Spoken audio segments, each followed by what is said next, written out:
akan mempresentasikan hasil kerja kami tentang ijarah. Saya sendiri sebagai moderator, Devi Clarissa Putri, pemateri 1. Saya Muhammad Rahman sebagai pemateri 1. Saya Diana Fitriania Rahman sebagai pemateri 2. Saya Putri Amelia Absari sebagai pemateri 3. Saya Fidra Amalia Syarif sebagai pemateri 4. Saya Rafidar Walispati Akiang sebagai pemateri 5. Saya Reza Sari sebagai pemateri 6. 6. Baik, dimulai dari pemateri 1. Apa itu ijarah? Secara bahasa berasal dari kata yang berarti upah atau imbalan.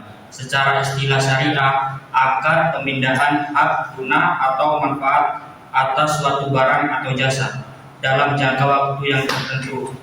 Kunci utama terdapat imbalan tertentu, namun tidak diikuti dengan pemindahan kepemilikan atas barang tersebut. Dasar hukum ijarah. Al-Quran menunjukkan kebolehan memberikan imbalan atas jasa sebagai bentuk kerjasama. Hadis Nabi menekankan pentingnya memberikan upah kepada pekerja secara tepat waktu tanpa penundaan. Ijma kesepakatan ulama, ijrah diperbolehkan selama tidak mengundang larangan seperti riba, gharar atau penipuan.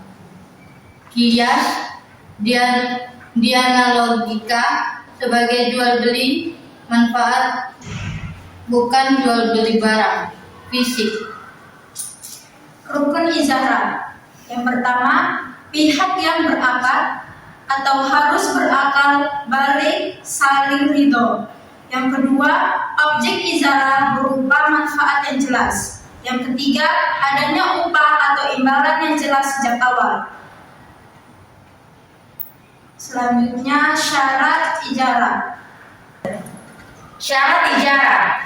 Yang pertama, manfaat harus halal dan tidak bertentangan dengan syariah.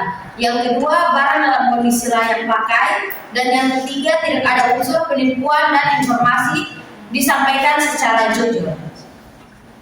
Jenis ijarah: barang vs jasa. Ijazah barang.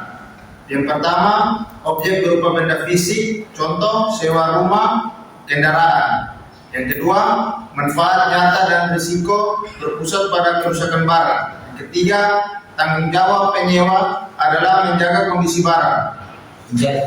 Ijarah jasa. Objek berupa tenaga atau keahlian, contoh jasa guru tukang. Manfaat tidak berwujud dan risiko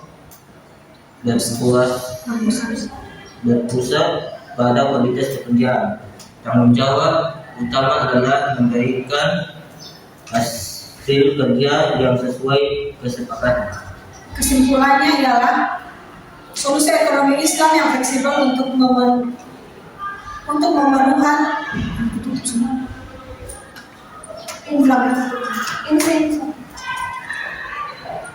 Kesimpulannya, ijarah adalah solusi ekonomi Islam yang fleksibel dan memenuhi kebutuhan tanpa harus memiliki barang secara permanen, mengedepankan keadilan, transparansi, dan tanggung jawab yang saling menguntungkan.